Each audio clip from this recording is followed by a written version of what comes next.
This is my analysis of the Vegas Democratic Debate 2020. How will the mainstream network handle this event? The broadcast media is lazy and sensationalist. It bends toward drama, not liberal bias. Unless you think it's conspiracy that facts seem to have an anti-Republican bias. Vegas Democratic Debate 2020. Cut to the score. Attacks. Bernie Sanders 7+2 attack questions.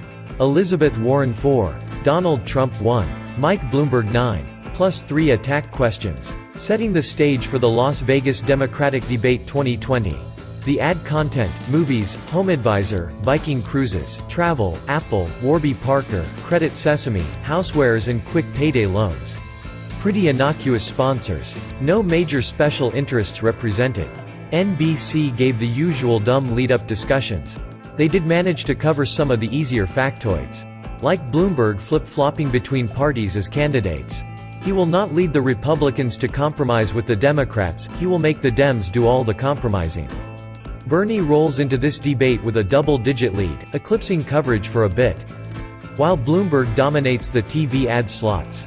Trump campaigned at a counter-programming rally. Harry Reid showed up offering his endorsement to the winner.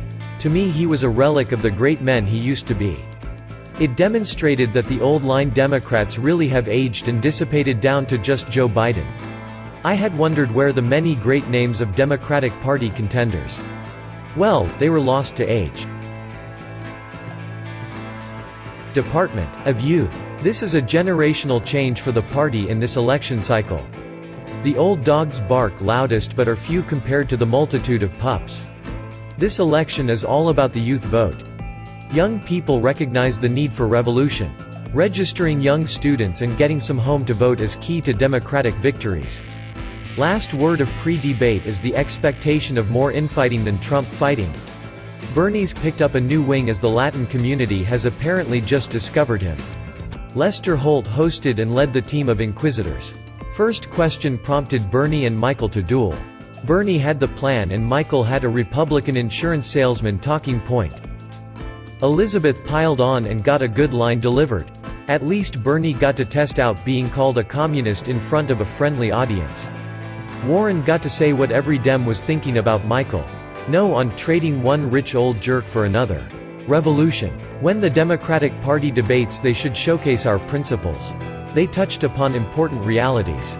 The turnout is key, women won't step aside. Michael doesn't have the history or the talent to win this campaign if you know the man behind the ads. Bernie's online Uber fans and his communications director need to chill the hell out and run a positive campaign as Democrats. This isn't some third-party insurgency. Keep in mind the real enemy is the sponsorship of the Republicans, and Trump is their prophet.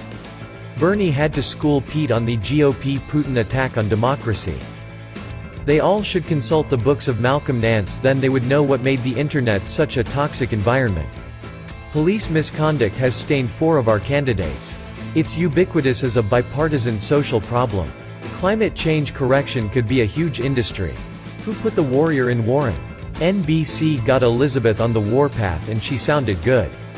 Instead of playing gotcha, she touted her planning against Pete and Amy in a clever and civil way. There are 2 things top candidates should do in these presidential debates. Show you can explain your plan simply. Show how well you can attack Trumpism. If they had instant runoff VP selection from the delegate count at the DNC, the second-place candidate would become the VP candidate. That would change the entire tone of our primaries. We wouldn't split the party every 4 years. Or get stuck with a lame running mate choice. If this was applied to the last DNC, we would have had the Clinton-Sanders ticket. Imagine the difference. Hey Joe. Biden was resting on his and Obama's laurels. Came out of the debate unscathed. Thanks Obama, and for this decent economy. Joe Biden is cozy with the TV networks. The unions are afraid of not being compensated if the payment of health insurance becomes a moot point. All union contracts would have to be adjusted upward anyway when the minimum wage jumps up, so the union insurance issue will be easily solved in the transition.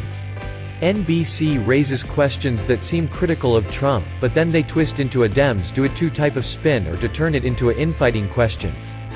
Pete got a jab into Trump but was too much a team player with the media and not so much the party. He should flip that back.